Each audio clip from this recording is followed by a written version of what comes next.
En este capítulo 6 de Isaías encontramos el llamado, ¿cierto? Y la misión encomendada por Dios al profeta Isaías. Anteriormente dijimos que cronológicamente y también desde un punto de vista lógico, el libro de Isaías comienza con el capítulo 6. Esta porción que encontramos en el libro de Isaías es o debiera ser cierto el inicio de todo el capítulo, porque constituye cierto la crisis en la vida de Isaías y también le introduce al ministerio o oficio profético, ¿cierto? Antes de este incidente, de lo que ocurre aquí en el capítulo 6, no hay ningún registro de la vida de Isaías o de la relación que él tenía con Dios. Su ministerio comienza cuando muere el rey Usías. Y en los versículos de este capítulo podemos también conocer la visión del Señor que el profeta Isaías puede contemplar en estos versículos, y también, ¿cierto?, lo maravilloso de la visión de Isaías, que principalmente habla y muy fuertemente habla acerca de la santidad de Dios. Isaías comienza este capítulo con una noticia triste. Nos lleva, ¿cierto?, al funeral del rey Usías. Usías había sido un buen rey y ahora acababa de morir. Algunos dicen que Usías era el mejor rey que Israel pudo tener, que el reino de Judá pudo tener. Y con este dolor, con esta inquietud en la mente del profeta, Isaías hizo lo que cada persona debería hacer en un momento de crisis. Él se acercó al templo. Fue al lugar apropiado, al mejor lugar donde él podía llegar a tener un encuentro con Dios, donde él sentía y donde estaba en ese entonces, ¿cierto? Se entendía la presencia de Dios. El Salmo 29:9 dice: en su templo todo proclama su gloria. En el templo de Dios, Isaías descubrió, según lo que leemos en estos primeros versículos, versículo 1 y 2, descubrió que el verdadero rey de la nación no estaba muerto. Había muerto Usías, el rey de la nación de Judá, pero el verdadero rey, el rey que estaba ahí dirigiendo todo tras bambalinas, estaba vivo. Estaba todavía sentado en su trono gobernando. Por eso él comienza diciendo: vi yo al Señor sentado sobre un trono alto y sublime, y la orla de su manto llenaba el templo. O sea, Dios seguía estando en su trono, aun cuando el gobernante, digamos, terrenal, que era el rey Usías, había muerto. Dios seguía en ese trono alto y sublime, ese trono de gloria, tal como lo presenta Isaías aquí en este capítulo 6. En el versículo 3 de este capítulo leemos: y el uno al otro daba voces diciendo: santo, santo, santo es el Señor de los ejércitos, llena está toda la tierra de su gloria. Él está hablando de los ángeles, ¿cierto? El uno al otro de estos ángeles daba voces diciendo: santo, santo, santo. Hermano, esta es una imagen de la santidad y de la gloria de nuestro Dios. Él está en una posición muy elevada, alta, en la posición más sublime. Allí está Dios. Y los ángeles que vuelan alrededor de él, incluso los ángeles que se menciona, dice que tenían 6 alas. Con 2 cubrían sus rostros, con 2 cubrían sus pies, y con las otras 2 volaban. Hasta los ángeles debían cubrir sus rostros ante tal majestad, ante la santidad de Dios. Y allí estaba Isaías viendo esta imagen. Si nosotros pudiéramos ver a Dios eh, el día de hoy de la manera en que Isaías pudo verle, quizás estaríamos libres de vivir en un nivel espiritual tan bajo, hermanos. Porque muchos no hemos contemplado la majestad y la santidad de Dios al nivel que Isaías lo presenció. Y no digo que tengamos una visión, solo digo que deberíamos considerar tal majestad y tal santidad en Dios. Una santidad que nos hace considerar lo inmundos que somos, lo incompletos que estamos. Al ver a Dios tan santo, tan perfecto, tan completo en sí mismo, debería provocar un cambio en nuestra forma de pensar. Incluso algunos se liberarían de esa familiaridad tan fácil, tan superficial que algunos parecen tener con Jesús. Porque hablan de él como si fuera un amigo cualquiera, como si fuera cualquier persona. Hablan de Jesús, incluso les faltan el respeto al dirigirse al Dios que es santo, santo, santo, que hasta los ángeles deben cubrir sus rostros ante él. Querido hermano, usted no puede entrar precipitadamente a la presencia de Dios. Él no permite eso. Usted puede ir al Padre solamente a través del Señor Jesucristo, que es la única forma en que usted puede acercarse a Dios. Usted nunca va a poder acercarse a Él en base a la clase de persona que usted es. Usted puede llegar a Dios porque Cristo está ahí entre medio, porque Cristo es el mediador. Usted puede llegar a Dios solamente unido a Cristo. El mismo Señor Jesucristo lo dejó en claro cuando dijo: nadie viene al Padre sino por mí. Si usted es un hijo suyo, un hijo de Dios, puede entrar entonces con libertad y confianza al trono de la gracia. Pero usted no puede acercarse a Dios de ninguna otra manera. El versículo 4 de este capítulo dice: y se estremecieron los cimientos de los umbrales a la voz del que clamaba, y la casa se llenó de humo. Aquí, cuando dice la voz del que clamaba, se está refiriendo a las voces de los serafines, de los ángeles. Recuerda usted que en el versículo anterior dice que ellos a una daban voces diciendo: santo, santo, santo. ¿Ya? Por lo tanto, esas voces, esa voz del que clamaba se refiere a la voz de los serafines, que estaban proclamando la santidad de Dios. Ahora nos preguntamos, ¿qué efecto produjo esta visión en la vida del profeta Isaías? ¿Qué produjo lo que él estaba viendo en su vida? ¿Qué es lo que él cambió en él cuando vio esta visión de Dios tan majestuosa? Veamos lo que dice el versículo 5. Entonces dije: ¡ay de mí! Porque perdido estoy, o como dice la Reina Valera, ¿cierto? ¡Ay de mí, que soy hombre muerto! Pues soy hombre de labios inmundos, y en medio de un pueblo de labios inmundos habito, porque han visto mis ojos al Rey, el Señor de los ejércitos.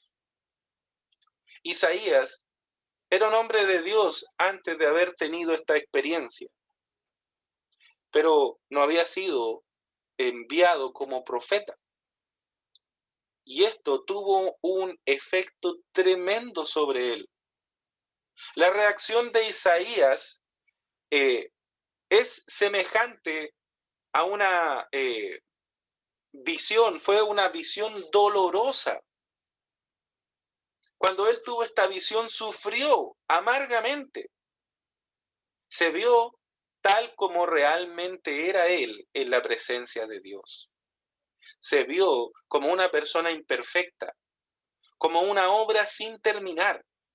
La visión le reveló su condición real. Cuando pudo contemplar a Dios, pudo verse a sí mismo. Solamente cuando vemos a ese Dios santo, santo, santo, cuando vemos a ese Dios que está sentado en el trono más alto y sublime, es cuando recién vamos a poder vernos a nosotros mismos como somos. El problema es que muchos de nosotros tenemos hoy, es que no vivimos a la luz de la palabra del Señor. Ese es el problema de muchos hoy en día. Si lo hiciéramos, si viviéramos a la luz de la palabra, nos veríamos a nosotros mismos en nuestra verdadera condición. De eso mismo habla Primera de Juan 1:7, cuando dice, pero si andamos en luz, como Él está en luz, tenemos comunión unos con otros y la sangre de Jesucristo su Hijo nos limpia de todo pecado. Si vivimos a la luz de su palabra, vamos a ver exactamente lo que vio Isaías aquí en este capítulo 6. Y vamos a sentirnos como él se sintió luego de ver a Dios en ese lugar santo y sublime.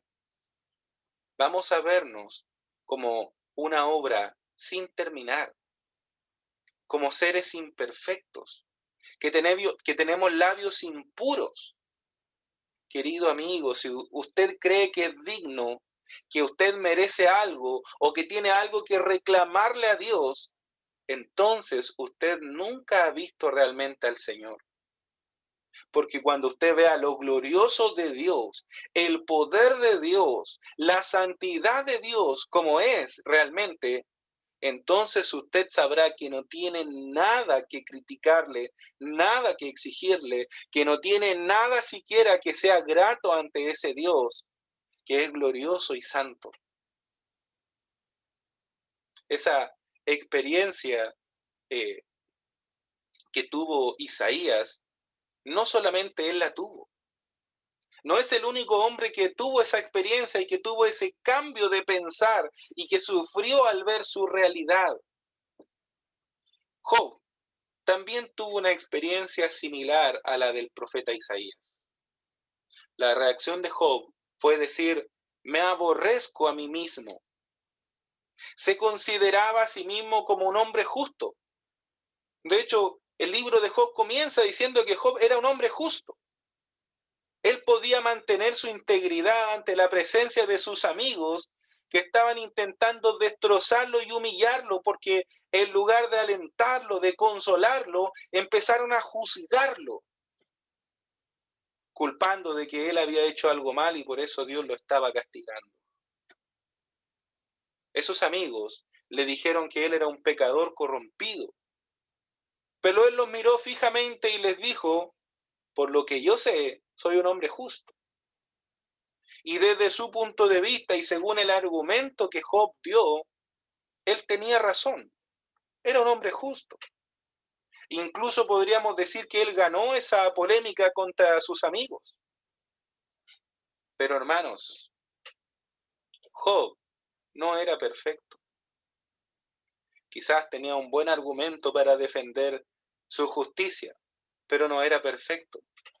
Cuando él estuvo ante la presencia de Dios, ya no quiso hablar más sobre mantener su justicia propia. Cuando Job realmente vio lo que él era, dijo, de oídas te había oído, mas ahora mis ojos te ven. Por tanto, me aborrezco y me arrepiento en polvo y ceniza. Job sabía de Dios.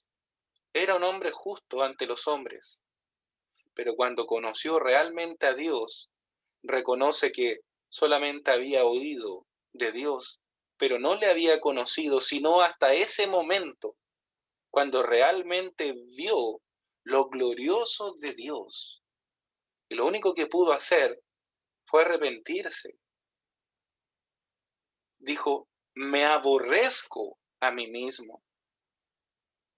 Amigo oyente, hermano, si usted vive a la luz de la palabra de Dios, podrá verse a sí mismo y entonces sabrá que incluso como hijo de Dios, usted necesita la sangre de Jesucristo para que lo limpie de todo pecado. aunque usted se considere un hijo de Dios, aunque usted diga que obra de manera justa y piadosa, aún así necesita la sangre de Cristo para el perdón de sus pecados. Usted encontrará también en la Escritura, perdón, avancé un poquito antes, encontrará en la Escritura, cierto, que también hubieron más hombres que tuvieron la misma reacción cuando se acercaron a la presencia de Dios. Por ejemplo, Juan, en la isla de Patmos, cuando escribió Apocalipsis, ahí en el capítulo 1, versículo 17, dice, cuando lo vi, caí a sus pies como muerto. Eso fue lo que escribió Juan. Cuando lo vi, cuando vi esta visión, caí a sus pies como muerto. Y también el profeta Daniel, cuando vio al Señor, escribió allí en Daniel 18, quedé pues yo solo y vi esta gran visión y no quedó fuerza en mí. Antes mi fuerza se cambió en desfallecimiento y no tuve vigor alguno. Y recordemos también a Saulo, cuando iba de camino, ¿cierto?, a Damasco. Pablo se encontró con el Señor y ya dejó de verse más como un fariseo con su propia justicia, sino que se vio como el pecador perdido y que necesitaba la salvación. Y entonces cuando leemos Filipenses 3:7, Pablo escribió, pero cuántas cosas eran para mí ganancia, las he estimado como pérdida por amor de Cristo. Él era muchas cosas. Quizá podía gloriarse de mucho de lo que él era en aquel entonces siendo fariseo. Pero cuando conoció a Cristo, todo eso fue basura. Él escribe en otra de sus epístolas, todo esto, fariseo de fariseos, lo considero basura.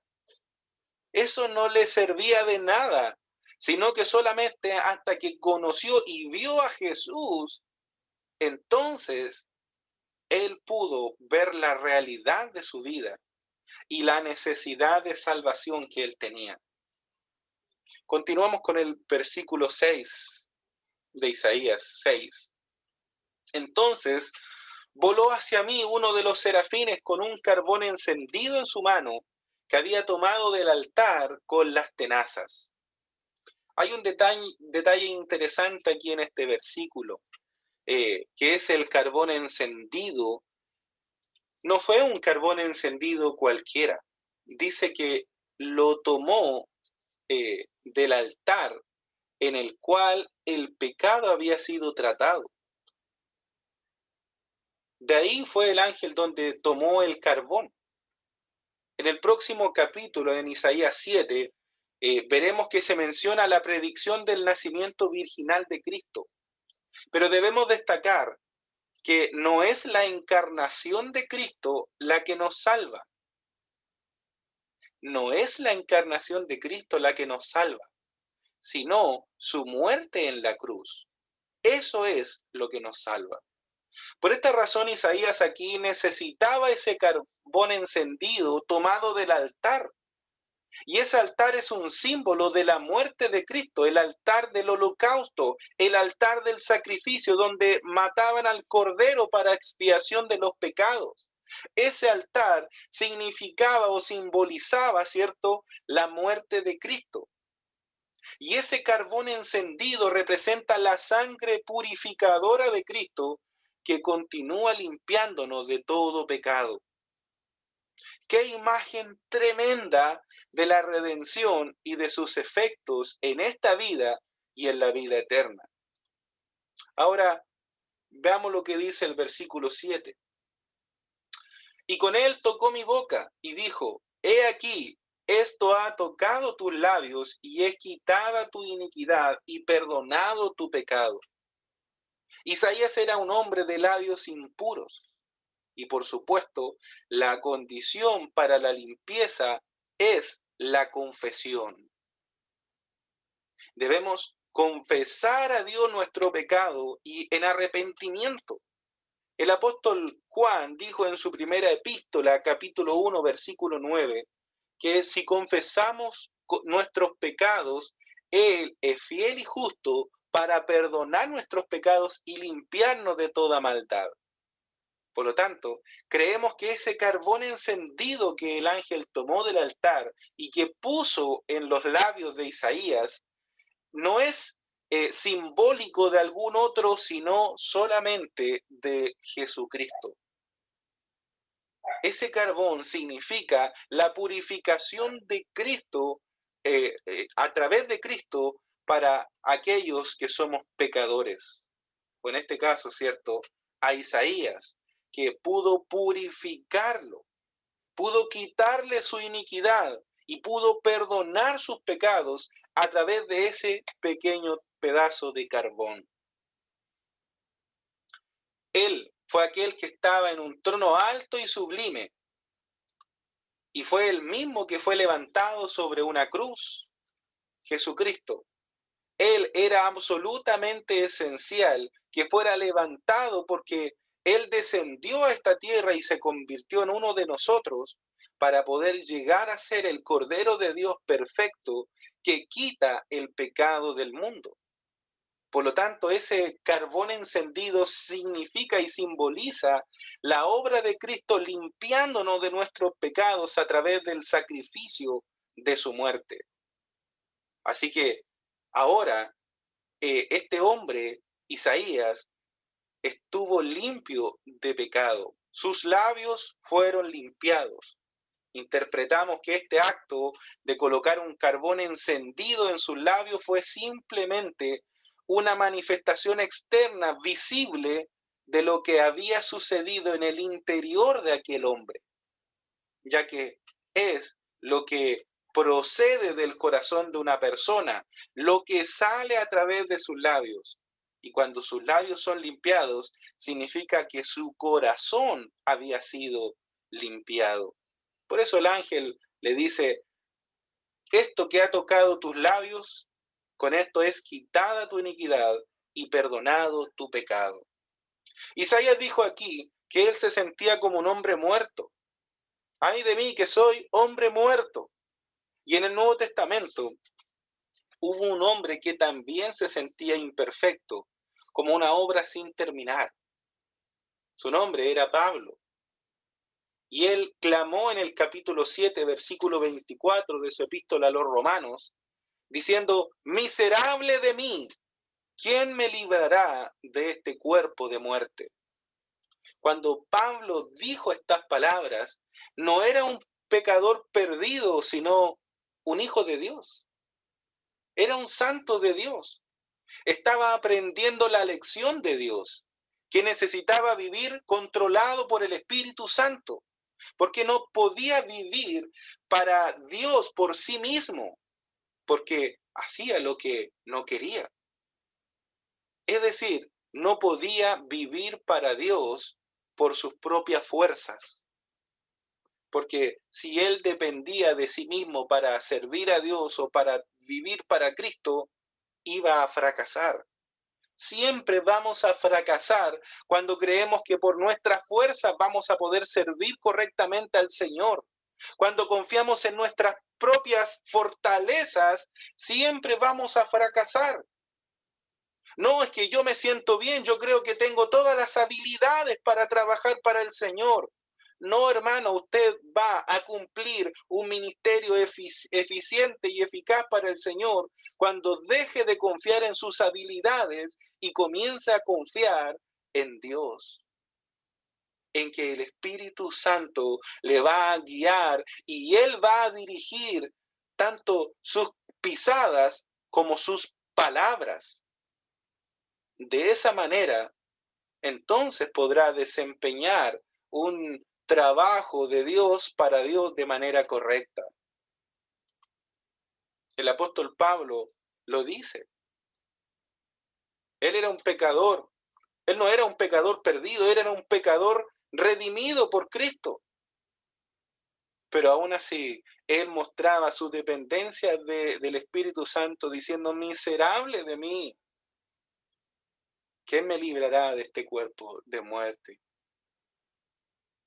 El vivir para Dios solamente puede ser logrado por medio de la gracia divina. La responsabilidad del hombre es confesar sus pecados e incapacidad para agradar a Dios y arrepentirse.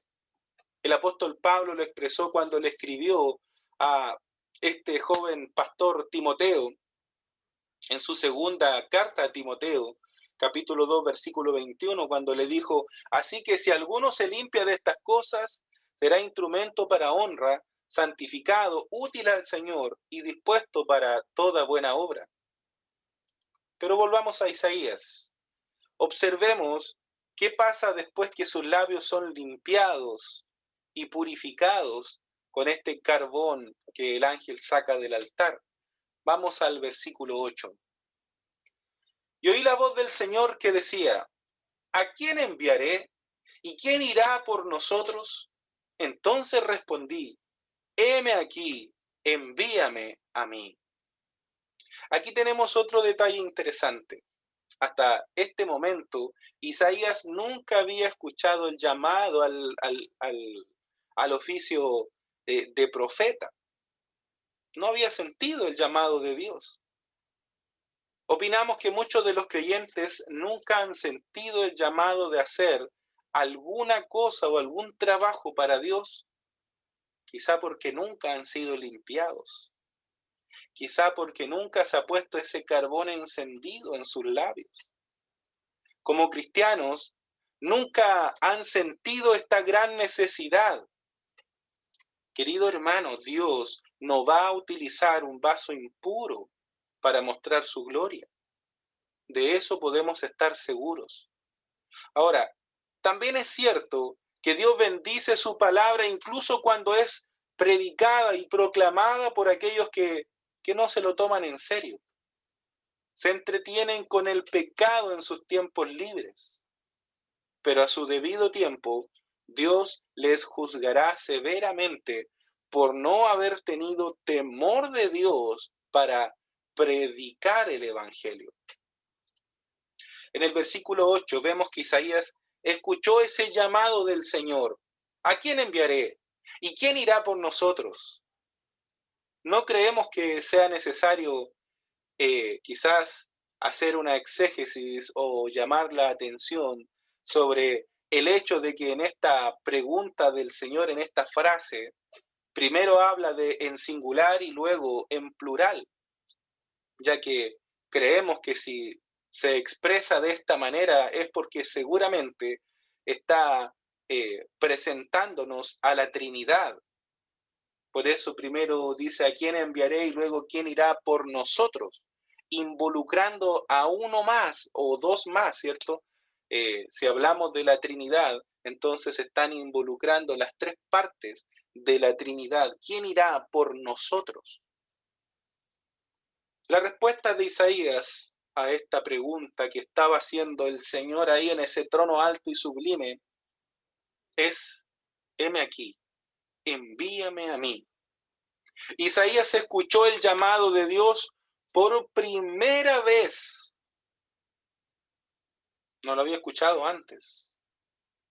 Esta es la primera vez que Isaías escucha el llamado de Dios. Pero su respuesta, la respuesta de Isaías, fue como la respuesta de cualquier persona que ha sido purificada por el Señor. Inmediatamente, él respondió: heme aquí, envíame a mí.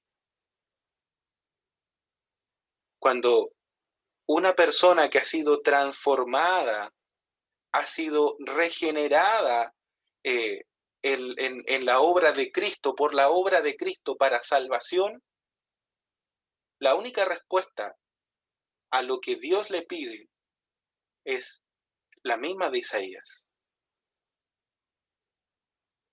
Cuando una persona regenerada y salvada recibe una propuesta, una solicitud, una orden de parte de Dios, la única respuesta posible si la persona es realmente salvada es: heme aquí, envíame a mí. Aquí estoy.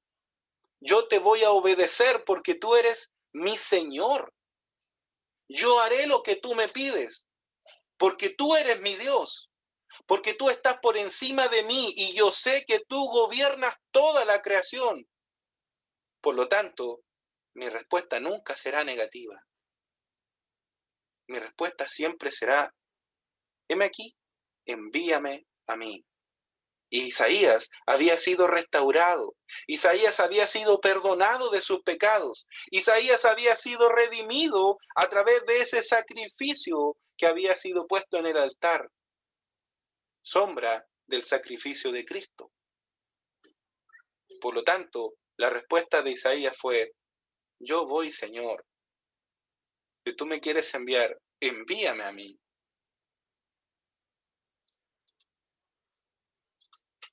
Muchos necesitan confesar los pecados que están en sus vidas, porque si no lo hacen, su servicio va a ser estéril, no va a producir frutos.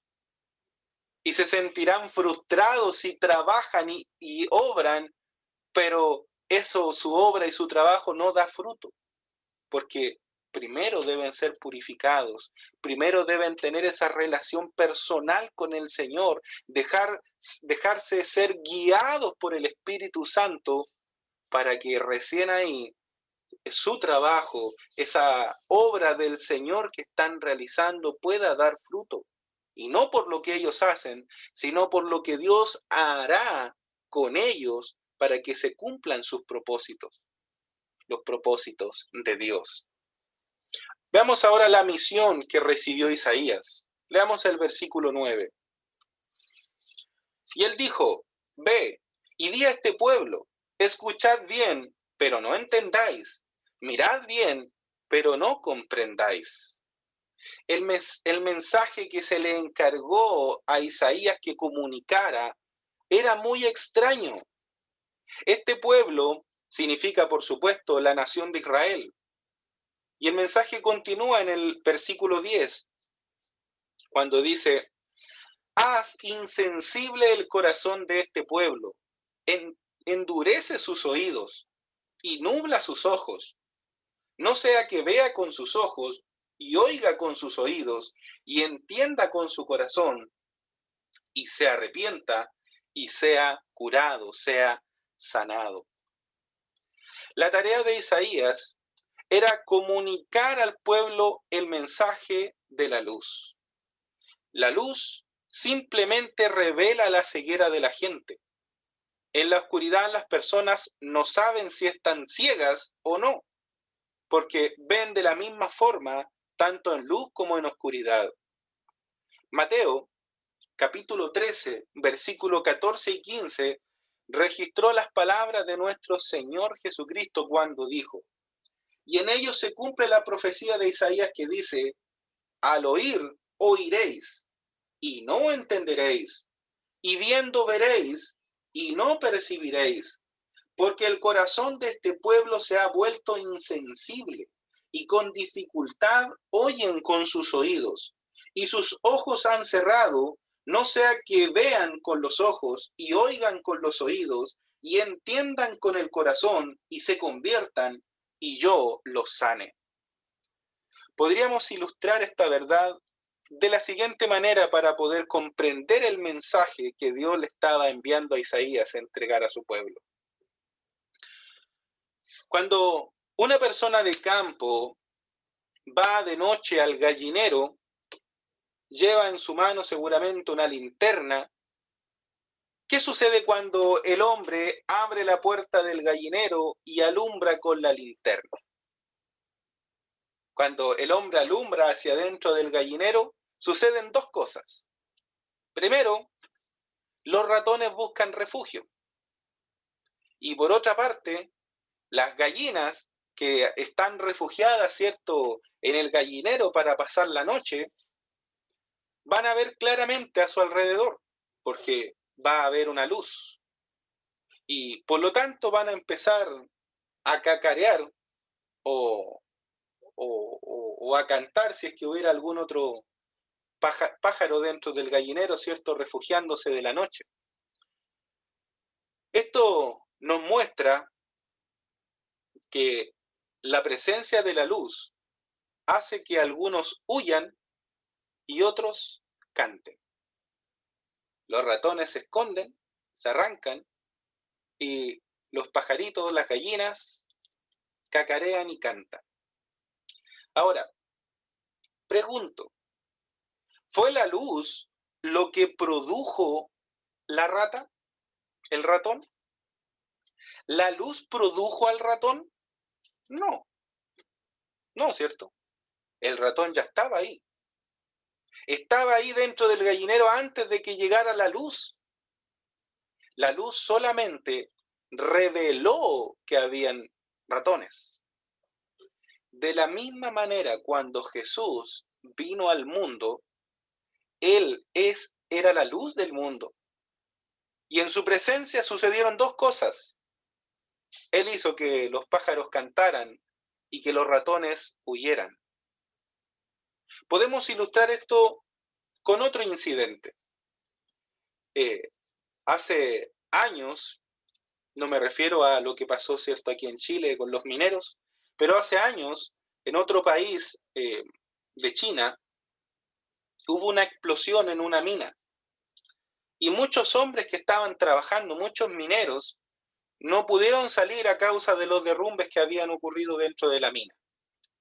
Y durante varios días, las patrullas de rescate empezaron a cavar y a buscar a estos mineros. Al final los encontraron. Y una de las primeras cosas que pudieron hacerles llegar y que le enviaron hacia donde ellos estaban fue una linterna, porque estaban a oscuras dentro de la mina. Cuando encendieron la luz, uno de los mineros que estaba allí enterrado, ¿cierto? Dijo, bueno, si nos enviaron una linterna, ¿por qué nadie enciende la luz? Y los demás mineros empezaron a mirarse sorprendidos, dándose cuenta que ese joven había quedado ciego por causa de la explosión. Pero era necesario que apareciera una luz para revelar que ese hombre estaba ciego.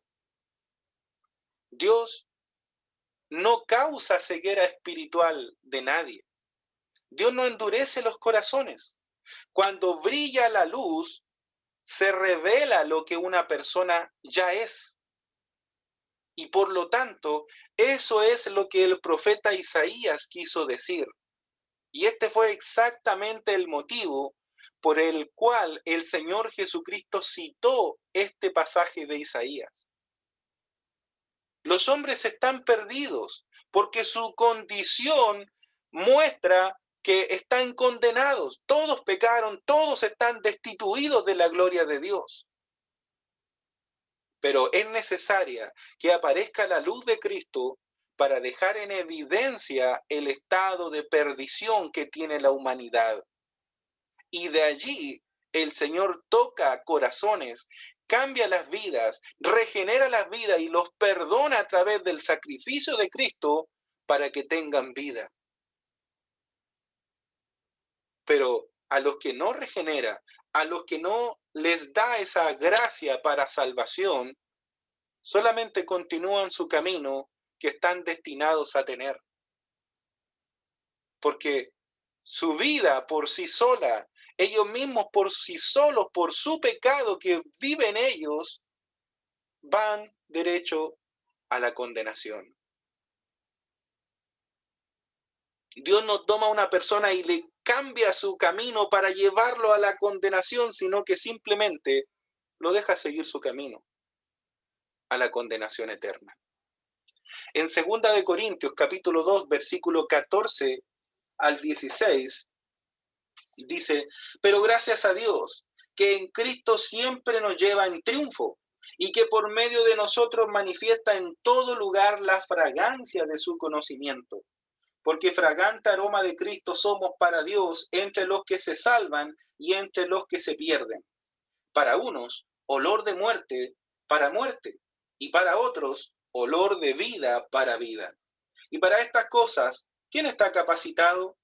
Pues no somos como muchos que comercian con la palabra de Dios, sino que con sinceridad, como de parte de Dios y delante de Dios, hablamos en Cristo. Como usted puede ver, la luz del Evangelio nos revela o revela a aquellos que estaban ciegos y entonces rechazan a Cristo porque su condición es una ceguera espiritual. Dios no les causa la ceguera. Ellos eran ciegos. Solamente revela su ceguera, revela su condición de pecado, revela aquello que al destino eterno al que van. Al terminar hoy, repetimos la frase que citamos del apóstol Pablo cuando escribió a los Corintios. Pero gracias a Dios que en Cristo siempre nos lleva en triunfo.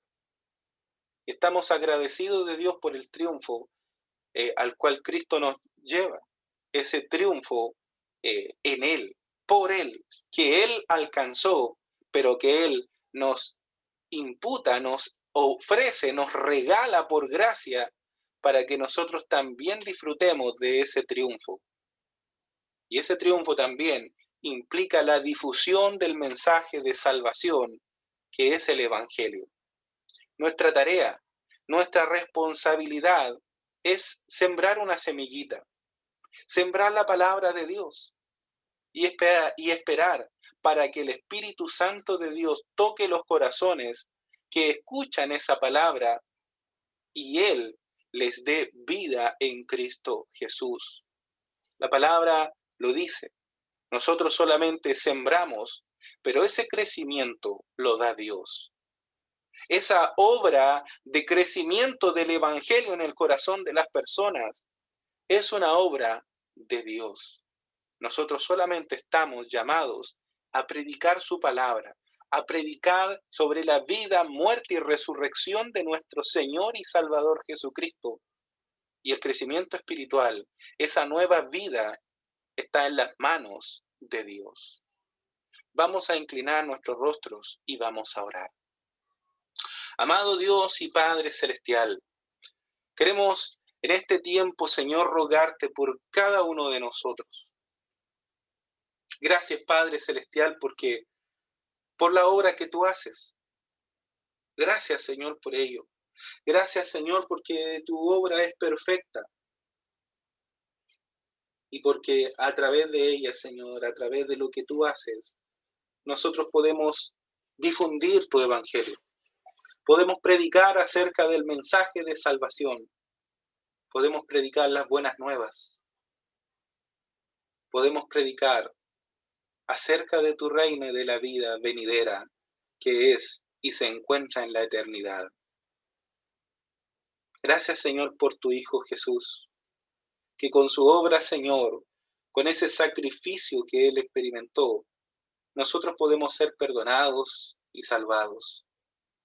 Y gracias, Señor, porque luego de recibir por gracia la salvación, tú, Señor, nos sellas con tu Espíritu Santo para vivir una vida que te agrade, para vivir una vida en santidad, una vida, Señor, de constante crecimiento y perseveración en tus caminos. Gracias, Padre Celestial, porque nunca nos abandonas. Siempre estás con nosotros, caminando con nosotros y aún sosteniéndonos, Padre Celestial. Continúa esa obra, Señor, que has comenzado en nosotros, para que al final de nuestros días tengamos la confianza, Señor, y la paz, que aun cuando quizá la muerte esté pronta, podamos, Señor, sentir seguridad y tranquilidad de que descansaremos en el lugar que tú, Señor, has preparado para nosotros, en tu presencia, Padre Celestial. Ayúdanos, Señor. Y gracias, Señor, por tu palabra. Gracias, Señor, por ese tremendo testimonio del profeta Isaías.